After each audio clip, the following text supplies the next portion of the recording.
Saban tahun isu beg berat yang melibatkan murid sekolah, terutamanya bagi pelajar sekolah rendah, pasti menjadi antara topik hangat yang diperkatakan di media sosial serta dalam kalangan ibu bapa. Menurut satu kajian yang dilakukan oleh Universiti Putra Malaysia UPM, mendapati 58.3% murid sekolah yang dikaji mengadu sakit belakang yang dikaitkan dengan membawa beg sekolah berat. Selain terdapat kajian lain yang mendedahkan masalah beban berat turut menyebabkan tulang belakang murid menjadi bengkok. Pakar kesihatan juga telah mengesyorkan berat maksimum beg sekolah yang digalas adalah 10%, manakala berat maksimum bagi beg yang ditarik ialah 20% berbanding berat badan murid. Susulan daripada isu yang dibangkitkan itu, pihak Kementerian Pendidikan Malaysia KPM telah mencari jalan penyelesaian serta mengambil beberapa langkah bagi menyelesaikan isu ini dengan membuat ketetapan baharu melibatkan buku dan penyediaan loker murid. Semoga pendekatan yang bakal dilakukan ini dapat memudahkan lagi sesi pembelajaran serta tidak lagi menjadi rungutan utama bagi murid-murid sekolah dan juga ibu bapa. Itu dia tadi laporan ringkas yang telah disediakan oleh rakan wartawan kita Wan Ain Afifah. Kalau cakap tentang beg sekolah ni kan, Fatin, dia bukan isu yang baru. Teringat kita zaman kecil-kecil dulu. Fatin tadi mengimbau kenangan yang kita dulu bukan bawa beg je. Kita pun akan ikat buku kita, buku teks. Bangga gila masa tu kan. Pagi-pagi susun buku dekat depan tepi pintu rumah. Senang pergi sekolah. Betul tu. Okey. Dan hari ini sebenarnya kami nak kongsikan topik ini bersama dengan anda penonton-penonton wanita hari ini bersama dengan dua orang tetamu yang pakar dalam bidang masing-masing yang telah pun bersama dengan kami di studio. Izinkan kami perkenalkan. Di sebelah saya kita bersama dengan Encik Zainal bin Abbas selaku pengarah bahagian pengurusan sekolah harian. Apa khabar Cik Faizal? Baik Fatin dan juga kita Cik Zainal. Kita nak persilakan juga Encik Faizal bin Saleh, guru sekolah kebangsaan Kampung Jaya Setiu Terengganu, jauh dari Terengganu ya. Jauh. Terima kasih datang. Cikgu Faizal ni cikgu yang tular di TikTok. Mungkin ramai yang kenal Cikgu Faizal ni kan tentang inisiatif yang dijalankan. Baiklah Cik Zainal, kalau kita bercakap tentang isu beg berat ini, saya kira mungkin ramai juga dalam kalangan penonton, ibu-ibu yang mungkin hantar komen, nak tanya soalan dan sebagainya. Tetapi kita lihat saban tahun media seringkali memberikan pelbagai liputan menyentuh tentang isu berkaitan beg berat murid dan kadang-kadang bila kita bercakap mereka beranggapan bahawa ia seakan-akan tiada jalan penyelesaiannya. Mungkin ada yang tersilap. Tetapi kita nak tahu apa sebenarnya pandangan daripada pihak KPM sendiri tentang isu ini. Ya, sebenarnya Fiza, isu ini memang berbangkit hampir setiap tahun lah. Selalunya di awal musim persekolahan akan dibincangkan mengenai isu beg berat di kalangan murid. Dan pada setiap tahun juga KPM keluar, kita terangkan mengenai inisiatif-inisiatif yang telah kita laksanakan. Tidak lupa juga pada tahun ini bila isu beg ini berbangkit. Sekali lagi kita keluarkan dengan pelbagai inisiatif yang kita rangka untuk membantu once and for all menyelesaikan isu ni. Tapi dia macam musim durian lah. Kan? Bila tiba musim tu, walaupun dia tak makan durian tapi dia boleh bau mengenai durian. So same with isu beg berat ni, dia sentiasa pada setiap masa. Tapi yang penting secara dasarnya bila kita lihat pada VT awal tadi, you have to understand that bila kita katakan beg itu berat, sebenarnya kita perlu melihat terlebih dahulu kepada berat murid. Dan juga kepada fakta bahawa murid seseorang insan itu ataupun murid itu dia sebaiknya membawa beratan yang tidak lebih daripada 15% ataupun kalau kajian tadi dikata 10%. Tapi ada pelbagai kajian sebenarnya di luar sana. Di seluruh dunia ni negara-negara memang mengalami isu yang sama. Cerita pasal beg berat. Even di US mereka berdebat mengenai isu beg berat di kalangan murid. Dan di Amerika itu ada kajian yang dilaksanakan oleh American Occupational Therapy Association AOTA di mana mereka mendapati bahawa sebaiknya ataupun dinasihatkan untuk seseorang murid itu membawa tidak lebih daripada 15% berat badan dia. So kalau katakan murid itu berusia 7 tahun atau 8 tahun, berat dia katalah 40 kilogram. Jadi kalau 10% tu is about 4 kg bag dia.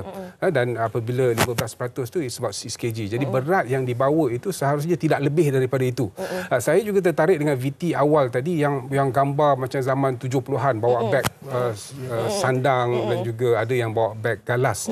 Itu pun sebenarnya pemilihan beg itu juga penting dan perlu disedari oleh ibu bapa. American Occupational Therapy Association tadi mencadangkan bahawa sebenarnya bila nak beli beg, kita kena tengok pada kesesuaian tubuh badan anak kita. Beg tu seharusnya tidak terlalu besar. Dan yang terbaik mereka laksanakan kajian sama ada beg yang ada satu tali disandang ataupun beg yang backpack yang ada 2 tali. So beg galas 2 tali ini sebenarnya lebih sesuai kerana ia mengimbangkan berat yang dibawa oleh murid berbanding dengan bawa sebelah. So kalau bawa sebelah tadi tengok VT awal tu kita tengok seorang murid tu dia sengit. Sebab apa? Bawa beg belah kiri, sengit belah kanan sebab dia nak menampung berat tersebut. Itu yang kata tadi boleh menyebabkan masalah kepada tulang belakang dan sebagainya. So the best would be your double strap backpack. Kalau terbaik ada strap di pinggang juga. Dapat mengimbangkan dan pemakaian beg juga adalah sangat penting. Dalam kajian tersebut mengatakan bila bawa beg tersebut the optimum condition sewaktu bawa itu seharusnya beg itu berada di atas pinggang. Kalau kita tengok gambar tadi ramai yang beg tu melondir ke bawah. Itu dah lambat kot. Dan di atas pula, di atas bahu it shouldn't be more than 2 inci ataupun terlalu ke bawah daripada bawah. Sebab tu dekat beg tu dia ada strap yang you boleh tarik untuk ketatkan dia melaraskan kedudukan beg tersebut. Supaya kita lihat pada ketinggian murid itu sendiri juga supaya berat yang dibawa itu adalah seimbang. But that tidak membawa kita jauh daripada that 15% yang sepatutnya dibawa. Dan kementerian kita sentiasa melaksanakan kajian untuk melihat kepada isu beg berat ni dan kita dapati dalam kajian yang kita laksanakan tahun 2008, 2017 yang terkini bahawa banyak isu ni timbul di kalangan murid sekolah rendah. Yang khasnya berusia 7, 8 dan sedikit 9 tahun. Budak tahun 1, tahun 2, tahun 3. Mereka ni yang sebenarnya ramai kita dapati membawa beg berat. Macam tadi kajian kata 54%. Bawa beg lebih daripada that 15% atau 10% yang disarankan oleh pakar-pakar kita lah. So that itu menyebabkan kita merangka inisiatif-inisiatif yang terkini untuk membantu murid-murid meringankan beg mereka. Ada inisiatifnya, Fatih. Tak adalah macam Cik Zana kata tadi kan, pentingnya peranan ibu bapa. Tak adalah mana anak beg lagi besar.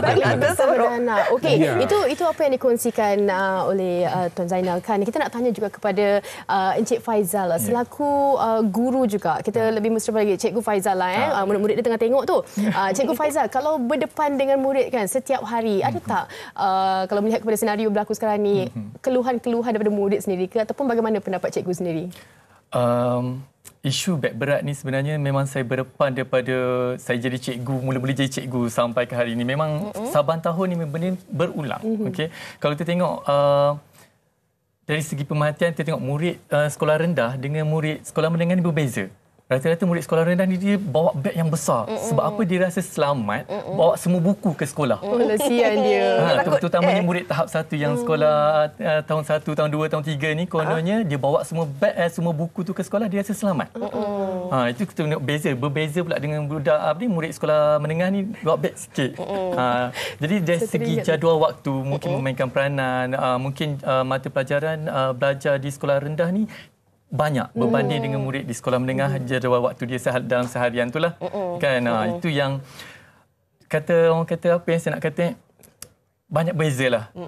Contoh macam buku latihan tahap 1 ni dia ada buku teks dan dia ada buku aktiviti untuk digunakan dalam seharian tu. Berbeza dengan sekolah menengah dan berbeza juga dengan tahap 2. Itu yang kata kalau saya perhatikan, kalau saya jumpa dengan murid saya, kadang-kadang saya tanya, apa yang bawa hari ni? Semua ada periksa beg tengok apa yang ada dalam tu. Kata tak tengok jadual ke? Tengok, tapi dia rasa selamat bawa semua buku. Saya setuju kadang-kadang. Mungkin perangan kecil-kecil macam tu lah. Skema. Okey, tapi ini dari tadi apa yang Cik Zana katakan, penting juga peranan ibu bapa. Kita nak kongsikan selepas ini tentang peranan ibu bapa juga kan dalam sama-sama menyokong inisiatif yang dijalankan oleh KPM ini. Tapi sebelum itu, kita dengarkan dahulu pendapat orang ramai tentang topik kita pada hari ini. Kita dengarkan.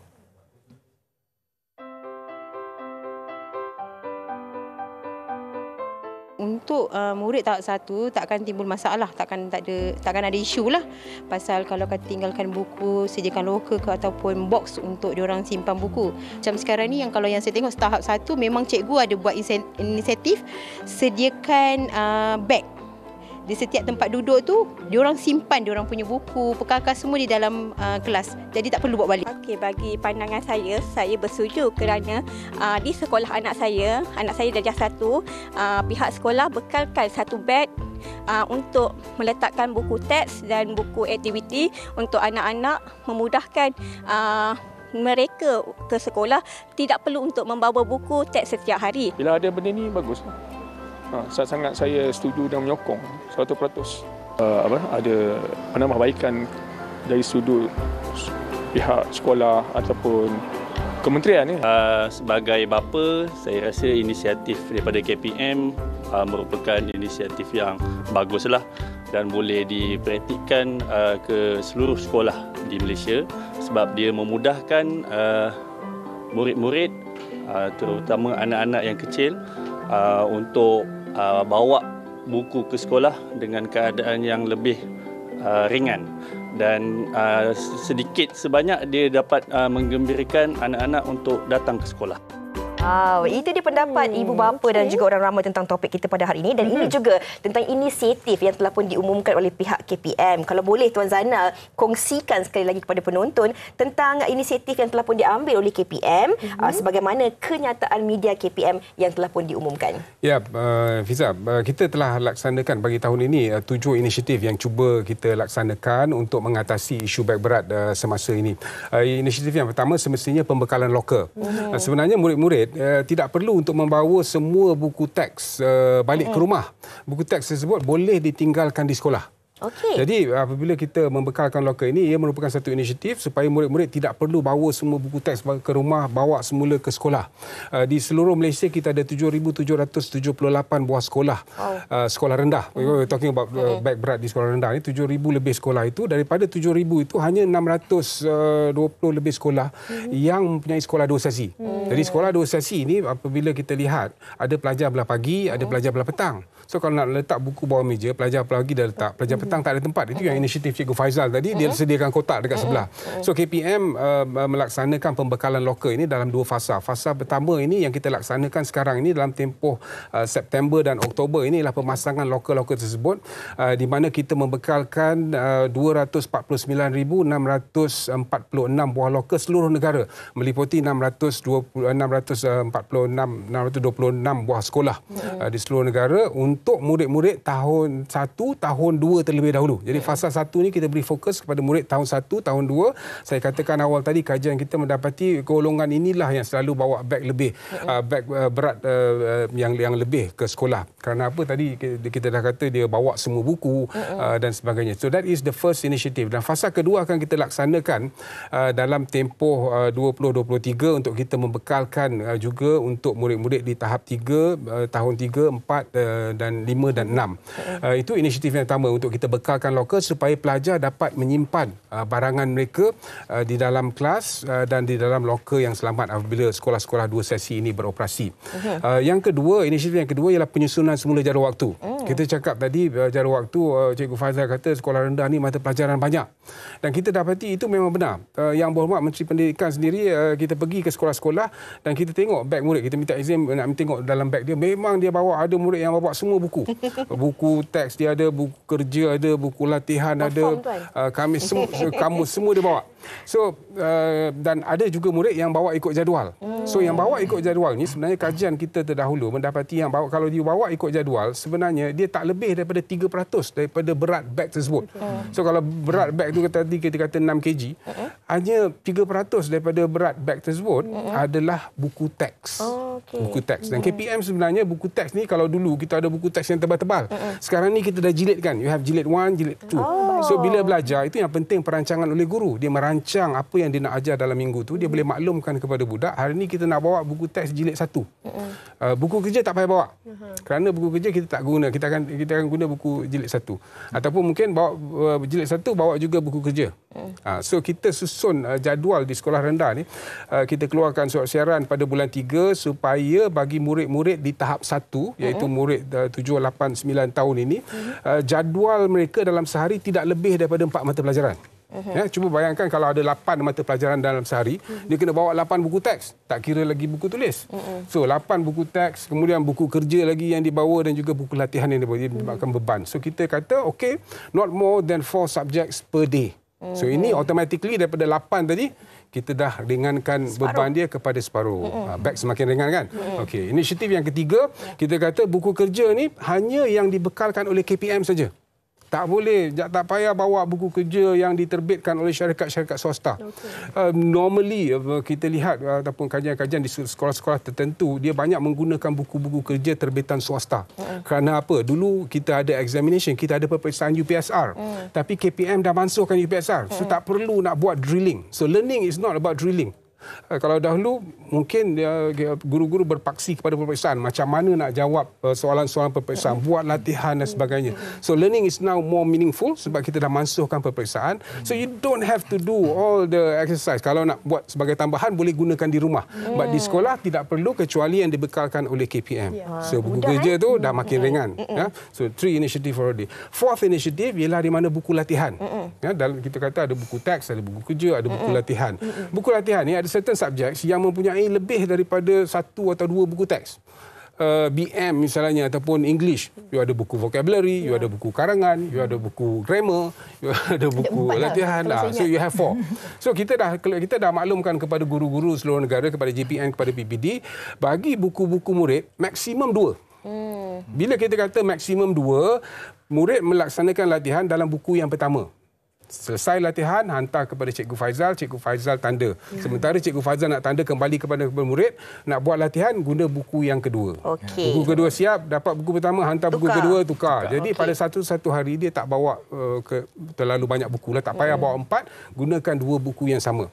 Muka surat dalam buku pun kita hadkan. Kerana buku tulis ni kita tahu ada yang tebal. Ada yang 60 muka surat, 80, 100, 120, 160. So dia banyak. So we said, buku tulis hanya 80 muka surat. So 2 buku tulis yang tidak lebih 80.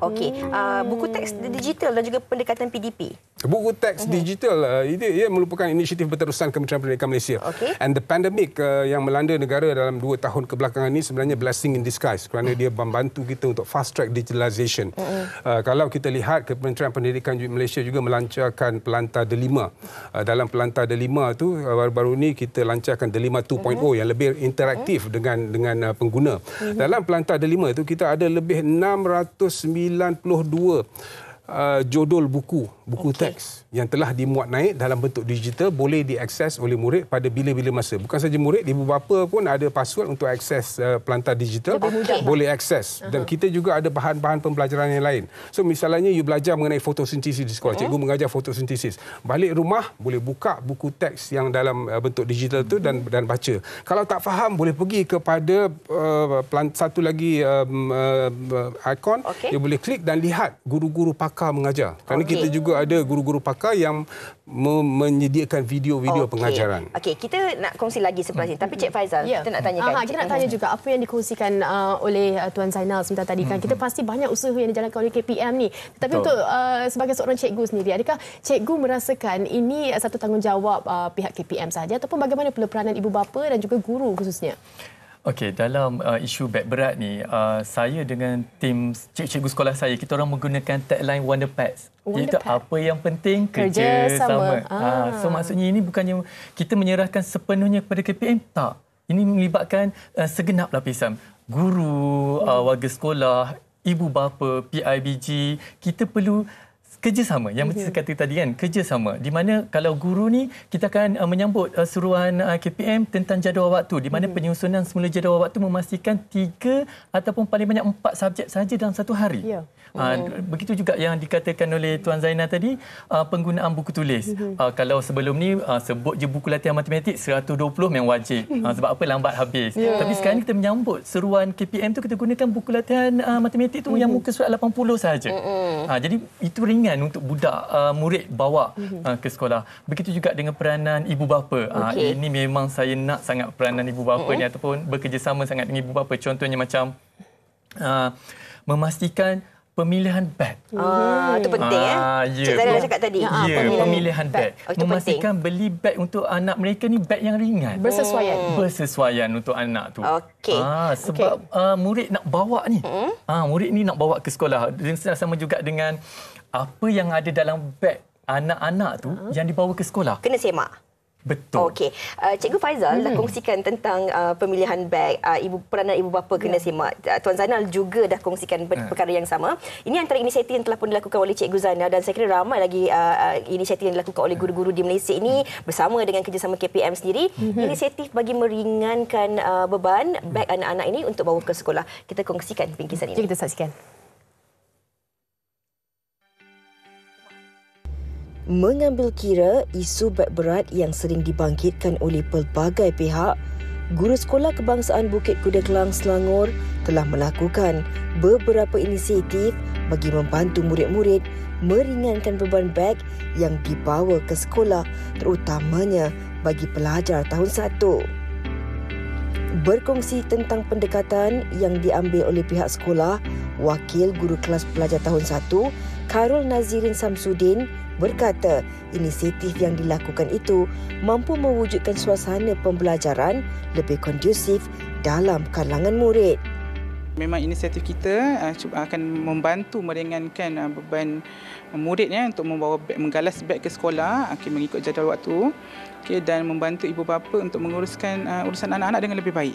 Jadi saya memikirkan jadi apa caranya untuk murid ni tak perlu bawa barang, terutama untuk tahun 1 ni saya cakap untuk tahun 1 lah. Jadi kita keluarkan idea dengan cara menggunakan beg, jadi satu beg besar untuk meletakkan buku-buku teks. Jadi beg ni kita letak di kerusi, kita gantung di tepi kerusi. Jadi murid-murid akan akses sendiri. Jadi bila guru minta keluarkan buku, murid akan buka beg biru tu, beg yang kita sediakan tu untuk keluarkan buku teks. Jadi murid tak bawa pun buku teks pergi sekolah. Selain mengatasi isu masalah beg sekolah yang berat, menurut guru kelas ini juga, ianya turut mampu membantu mendisiplinkan diri bagi setiap murid-muridnya. Jadi sebulan je saya gunakan melalui orientasi, minggu transisi tahun 1, rutin harian. Bila kita buat rutin harian, murid jadi lebih berdisiplin. Jadi kita tak ada masalah tentang tertukar, terambil, dan saya percaya benda ni bila kita terapkan pada awal, dia akan jadi baik. Selain itu, bagi Nur Hafiz yang merupakan bapa kepada salah seorang pelajar, murid tahun 1 turut berkata usaha murni yang dilakukan oleh para guru itu sedikit sebanyak mampu meningkatkan lagi semangat anaknya untuk ke sekolah setiap hari. Bagi saya inisiatif kelas anak saya ni agak bagus sebabnya dia tak perlu bawa beg, and then tiba-tiba ada beg something yang kita letak situ. And then dia datang sekolah pun dia cuma bawa bekal, tak bawa bekal, bawa duit belanja dengan botol air, itu saja. So bagi saya lah sangat bagus inisiatif ni. Hasil tinjauan mendapati inisiatif yang telah diambil oleh para guru di sekolah ini mampu memberi gambaran yang positif selain dapat membantu mengurangkan beban para pelajar untuk membawa buku ke sekolah setiap hari.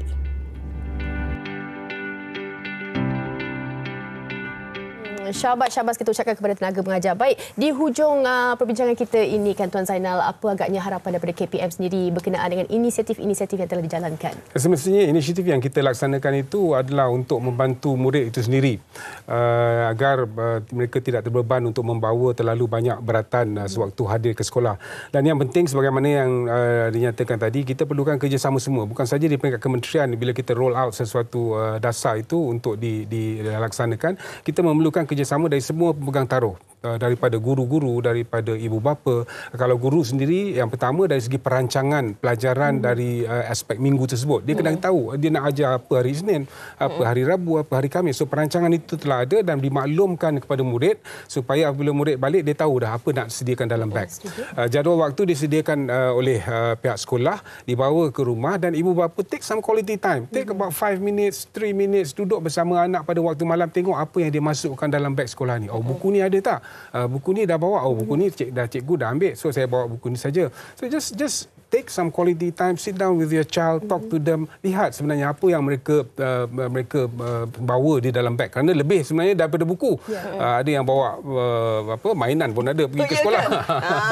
So that one is one. So kerjasama dengan antara ibu bapa dengan anak-anak dan juga guru-guru tadi dan masyarakat sendiri untuk membantu. Tapi lebih daripada itu, macam saya nyatakan di awal tadi, ialah our knowledge about this whole issue lah. Pemilihan beg yang bersesuaian, cara membawa beg mengagihkan berat dalam sesuatu load yang kita bawa itu juga sangat penting. Dan as usual, you have to trust us. Percaya KPM sentiasa berusaha untuk menjaga kebajikan murid-murid di sekolah. Okey. Ibu bapa harus sentiasa percaya bahawa KPM akan terus dan sentiasa menjaga kebajikan murid-murid di sekolah. Itu yang paling penting sekali dengan pelbagai inisiatif yang telah pun dijalankan. Terima kasih Cikgu Faizal, jauh datang daripada Terengganu berkongsi kepada kami tentang inisiatif yang dilakukan oleh Cikgu Faizal dan guru-guru di sekolah. Terima kasih juga kepada Cik Zainal di atas perkongsian tentang inisiatif-inisiatif yang telah pun dijalankan oleh KPM dalam menangani isu beg berat terhadap murid-murid sekolah ini. Harap sedikit kelegaan lah untuk ibu bapa di rumah sana.